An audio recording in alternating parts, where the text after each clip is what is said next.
페퍼스교회 공부를 마친 이은선입니다. 저는 롯데신앙으로 지하의 작은 개척교회에서 주일학교를 다녔고 지상의 대형교회에서 청년의 시절을 보냈습니다. 어릴 적 교회에서 불렀던 찬양, 크리스마스 잔치, 새벽송, 정감 넘치는 음식들 그리워 대형교회에 처음 들어갔을 때 많은 어려움이 있었습니다. 줄 서서 예배를 드리러 갔다가 끝나면 식사하고 돌아오는 일상을 겪으며 썬데이 크리스천 같은 느낌이 들었습니다. 그래서 교회 안에 여러 가지 선교, 전도, 교육 프로그램에 참여했었는데 많은 도움이 됐었고 주일학교 중 한 부서의 창립 단체를 활동하면서 여러 사람들과 교제하며 적응하기 시작했습니다.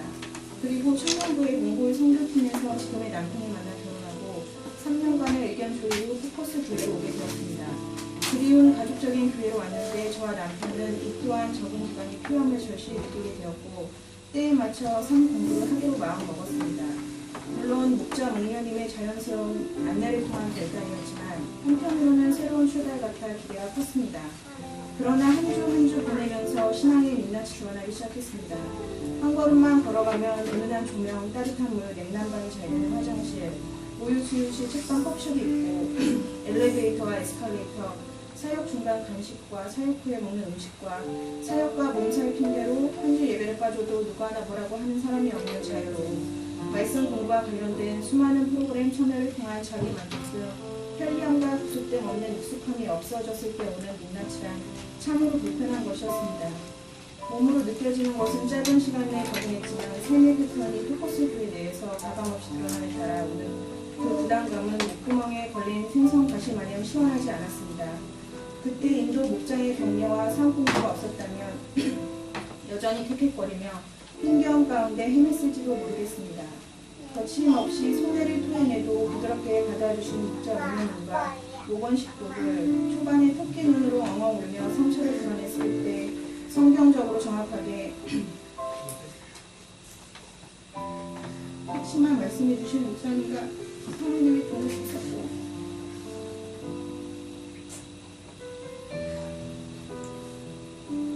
공부 시간 자체는 힐링 타임이었습니다. 비록 하루가 지나 다시 상처에 굴레로 들어갔을지라도 한 주마다 새끼새가 모이 받아먹던 양념했던 사랑과 간식 말씀의 양식 교제 덕분에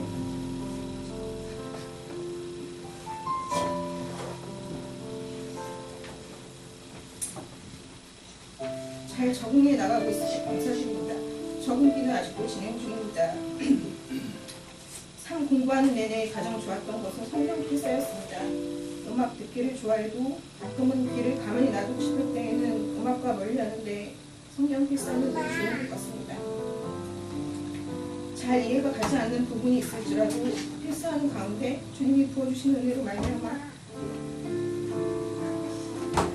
마치 즐거운 일처럼 느껴졌습니다. 다만 게으름 때문에 매일매일 못하는 것이 문제인데 산공부 숙제라는 동기가 있어 꼭 해야만 했고 몰아서 필사할지라도 만난 것을 한꺼번에 먹는 행복함처럼 입가에 미소가 지어졌습니다. 또 신앙의 가장 기본적인 것을 배움으로써 하나님의 사랑과 이웃사랑은 동일하다는 것, 하나님의 아들 예수 그리스도의 십자가 지심과 부활 사건을 입으로 시인하고 마음으로 믿으면 구원을 받고 주님의 자녀가 되는 권세를 얻는다는 것, 회개하는 자의 불의함을 긍휼히 여기시고 더 이상 그 죄를 기억하지 않으시고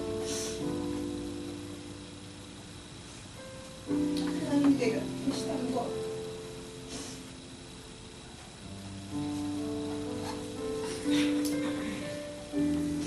그리스도를 믿음으로써 그분 안에서 확신을 가지고 당대에 나갈 수 있다는 것을 세상 깨닫게 되면서 초신자의 심정으로 돌아가 하나님을 알게 된 시간이었습니다. 신앙의 성숙은 모태신앙의 여부, 신앙의 연도수, 훈련, 경력과는 상관이 없음을 다시 깨닫기도 했습니다. 마지막으로 상공부 자체가 주는 의로움이었습니다. 그 시간만큼 영적으로 찢어지고 치유받고 사랑받는 것 같아 마음이 따뜻하다 못해 뜨거워 표현하고 싶을 때도 종종 있었습니다. 그러나 위기도 있었습니다. 첫 수업 때부터 공진의 시험과 성경 구절 암송에 대한 작은 두려움이 뇌리를 스쳐 지나가면서 잘해야 될 텐데라는 자기 주문이 들어왔고 임신 구초기 시절 입덧이 심할 때에는 상공부를 잠시 내려놓을까 고민도 했었습니다. 체력이 바닥나고 몸이 힘들어지니 모든 것이 부담스럽고 인내하고 싶지 않았습니다. 그때 하나님만 바라며 끝까지 가보고 본인 힘으로는 더 이상 버틸 수 없을 때 하나님이 어떻게 역사하시는지 경험해보는 것이 필요하다고 목사님께서 말씀하셨지만 쉽지 않았습니다.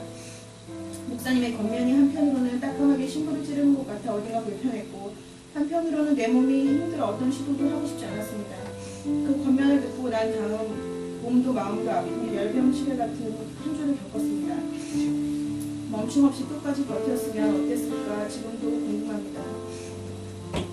내 방법 내려놓고 끝까지 가는 것은 여전히 큰 짐 같습니다. 상 공부를 하면서 수업 마치고 난 후 깊게 제 안에 들어온 단어들이 있습니다. 이것은 행복한 단어이며 앞으로의 과제이기도 합니다. 첫 번째는 자존감입니다. 제게 자존감이란 하나님으로부터 오는 담대함입니다. 저는 음악을 전공하고 미술 영상으로 글쓰기 취미로 하며 20대 대부분을 지냈습니다. 그러나 뭐 하나 특별하게 잘한 것은 없었습니다. 4살부터 어머니 정성통에 피아노를 쳤고 교회만 좋았지만 반주자로서의 자존감은 없었습니다. 대학교 전공 과정의 반 이상은 그의 반주의 자리에서 스스로 터득하게끔 하신 하나님의 은혜를 경험했음에도 불구하고 자랑스러워하지 못했던 것 같습니다. 늘 부족한 만큼 완벽해져야 할 것 같아 반주자의 위치가 오케스트라 무대에 성공한다는 긴장이 되었습니다. 기도하면서 하자해도 그 부담감은 이루 말할 수 없이 컸습니다. 음악할 당시 무대 부탁으로 그림을 그리고 그랬을 때도 만든 것을 100번 이상 재확인하면서 스스로를 매질하며 다루쳤었고 요리할 때도 너무 꼼꼼하게 하느라 체력이 바닥나 그만두는 상황도 벌어졌습니다. 나는 전혀 완벽하지 않은데 늘 완벽하게 원했던 것 같습니다. 이제는 생각을 달리하고 싶습니다. 하나님을 향한 진정한 기쁨이 어디로부터 오는지, 하나님이 내게 주신 달란트의 뿌리를 어디서부터 시작해야 될지, 나는 어떻게 받아들여야 편하고 즐겁게 이 선물들을 잘 사용할 수 있을지에 대한 답을 찾기 원합니다. 그냥 편하게 생각해 잘할 수 있어 라는 위로만으로 회복되기에는 굳어진 완벽주의가 풀어질 수 없을 것 같기에 오직 하나님이 주신 힘과 기쁨 가운데 삶 전반적인 자존감이 높여지길 바랍니다. 그리고 그분만의 충성된 종이 되고 싶습니다. 태초부터 하나님은 살아계셨으며 지금도 살아계십니다. 구원의 하나님을 믿고 고백함으로써 얻는 선물이 이렇게 큰 줄 몰랐습니다. 큰 선물을 받아놓고도 몰랐고 선물을 자신있게 펼쳐서 쓸 수 있음에도 늘 노심초사했었습니다. 이제는 감격만 하지 말고 실질적으로 발을 내딛고 일어서서 담대하게 앞으로 걸어가는 나날이 되길 간절히 기도드립니다. 결국에는 모든 것을 즐기며 할 수 있게 소망합니다. 두 번째는 사랑과 용서입니다. 저는 사람을 좋아해서 상대방과 대화를 교감하는 것을 매우 좋아합니다. 그러나 늘 내가 좋아할 수 있을 때만 좋아했던 것 같습니다. 한 번도 할 수 없는 것을 한 적은 없었으며 할 수 없는 것을 50% 정도 해봤다가 그 후에 스트레스로 인해 용서를 앓은 적이 많아 어떠한 부족감과 내적 자극에 매우 취약한 자신을 늘 발견하곤 했습니다. 이렇듯 내게 돌려던진 누군가를 용서하고 사랑한다는 것은 내가 할 수 없는 것 중에 가장 큰 비중을 차지하기에 하고 싶지도 않았고 관계 유지를 포기하기도 했습니다. 성경은 하나님이 우리를 사랑하셨기 때문에 우리는 그 사랑을 가진 자로서 다른 사람을 사랑하고 용서해야 한다고 말하고 미움은 곧 살인이라는 경고까지 합니다. 하지만 미운 사람은 자신이 던진 불에 금세 잊어버렸거나 중요하게 생각하지 않게 여전히 밑상이 되어버리고 맙니다. 최소한 미워하지 않되 상대하지는 않겠느라 덮어두는 것도 미움에 해당할까? 주님께 여쭤볼 때마다 내가 사랑하니 너도 사랑하라는 말씀을 하시는 것 같고 따라오는 것은 회개의 눈물뿐이었지만 미움의 장막을 완전히 찢어서 불태우기란 하나의 별따기 같았습니다. 이와 같은 패턴은 교회 안에서도 예외 없이 나타납니다. 상권부에서 배웠듯이 신앙의 핵심은 하나님과의 관계를 통한 이웃사랑이라 했고 지체들과 신앙생활 하는 것도 보통의 삶의 연장선이지 신앙 안에서만 발휘해야 특별한 삶이 아닙니다. 그러므로 교회 안에서도 믿음이 좋은 척 내 생각에 기분을 가슴 깊이 넣어주고만 있다가는 상처가 피고름이 되어 덧나고 차후에는 썩어버리는 불상사를 경험하게 됩니다. 스스로 나는 신앙이 좋아야 하니까 모른 척하고 넘겨야 돼. 좋은 게 좋은 거니까 좋은 말만 하고 나를 숨겨야 해라고 편견하며 반과하기를 반복적으로 이어가는 나 자신이 고집됨으로 굳어질 것입니다. 젊은 시절의 대부분을 그렇게 보냈기에 알게 된 사실입니다. 불행하게도 포커스교에 와서 저의 상처 잘 받고 용서가 어려운 패턴은 목장 모임 안에서도 보였고 한 번은 마음을 숨기고 끙끙 앓았다가 솔직히 말씀드리고 저를 알렸습니다. 애엄마이자 나이 30대인 저로서는 어른답게 괜찮은 척 평화롭게 가고 싶었지만 성격상 숨기지도 못했을 뿐 아니라 거짓말하기 싫었기에 창피함을 무릅쓰고 힘든 부분을 말씀드렸습니다. 나는 왜 상처를 잘 받는가에 대한 고통이 밀려와 목사님께도 상담받았지만 자존감을 가지라 하셨고 자신을 있는 그대로 받아들이며 다른 사람의 생각에 영향받지 말고 눈치 보지 말라고 하셨습니다. 더불어 저희 목장 모든 분들은 부족한 저를 따스히 안아주셨습니다. 제게 부끄러운 이 상황은 갑자기 한꺼번에 확 변화되어 사람이 바뀌는 은혜가 있지 않은 한 언제든지 일어날 수 있는 일입니다. 그러나 뭐든지 숨기기 안성맞춤에 대응하리로다. 때마다 여실히 드러나는 포커스 교회에 잘 왔다 생각하고 더 솔직하게 자신과 부딪혀 볼 참입니다. 더 이상 상대방의 말과 행동 때문에 상처받지 않고 오직 하나님 안에서 굳건한 자로 성장되길 바라며 모건 식구들과 손잡고 가길 바랍니다. 해답은 언제나 성경 안에 있다는 것을 압니다. 말씀 한 구절 한 구절을 곱씹을 때마다 성령님의 감동으로 내용이 주의 사랑으로 가득 찰 때가 있습니다. 그때마다 늘 미움의 늪에서 건져달라고 미움의 시무라기라도 허락하지 마시라고 강구하며 하나님의 사랑을 더 갈급하게 됩니다. 그분의 사랑이 제 안에 가득 차오르라 제 영이 메마르지 않은 사랑샘이 되길 원합니다. 세 번째는 인내입니다. 말씀드렸듯이 전 살면서 하고 싶은 것만 대부분 하고 살았기 때문에 어떤 구속과 틀이 힘겨웠습니다. 그래서 내가 아닌 남이 부여한 가치관의 틀을 강요받는 것, 어떤 공동체 안에서 억지로 지켜야 하는 군대식 시스템, 내가 할 수 없을 때 만약 누군가의 충고나 권면으로부터 아주 사소한 경연, 모의게임, 가벼운 시험에 이르기까지 스트레스로 다가왔습니다. 이런 결과 모든 것을 끝까지 해내는 성실업 부재가 약점이 되었고 하고 싶지 않으면 도망가기도 했던 웃지 못할 젊은 시절의 치부도 기억에 남아있습니다. 신앙에도 인내가 필요하지만 삶은 더더욱 그런 것 같습니다. 삶 자체가 신앙이 되어야 하니까요.